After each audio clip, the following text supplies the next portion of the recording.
ఈసారి 70 కాదు 75 అడుగులు వచ్చింది. కానీ ఒక్క అధికారి కూడా మాకు హెచ్చరిక జారీ చేసిన నాదులు లేడు, మమ్మల్ని చూసిన నాదులు లేడు. పీఓ గారు ఎస్ఐ గారు తప్ప ఇక్కడికి వచ్చిన వాళ్ళే లేరు. ఏంటి అంటే షెల్టర్ అంటే సరే అమ్మ చూస్తామమ్మా అంటున్నారు. కానీ ప్రతి సంవత్సరం ఇదే చెప్తున్నారు, ఇదే రిపీట్ అవుతుంది.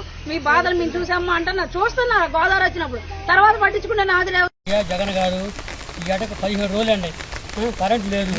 గోదావరి వచ్చే ముందు చెప్పలేదు, తీసినాక ఒక్క నాదులు రాలేదు. ఈ ఏట 15 రోజులు బట్టి మేము నరకానం పెడుతున్నాం. కొవ్వొత్తులు లేవు, కిరోసిన్ లేదు, ఆయిల్ లేదు.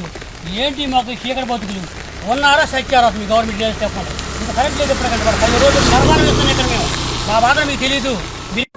1 గంట గట్లకు వచ్చినామండి, రాత్రి గట్లకే వచ్చింది. ఇల్లు పట్టేసిన ఫుల్లుగా.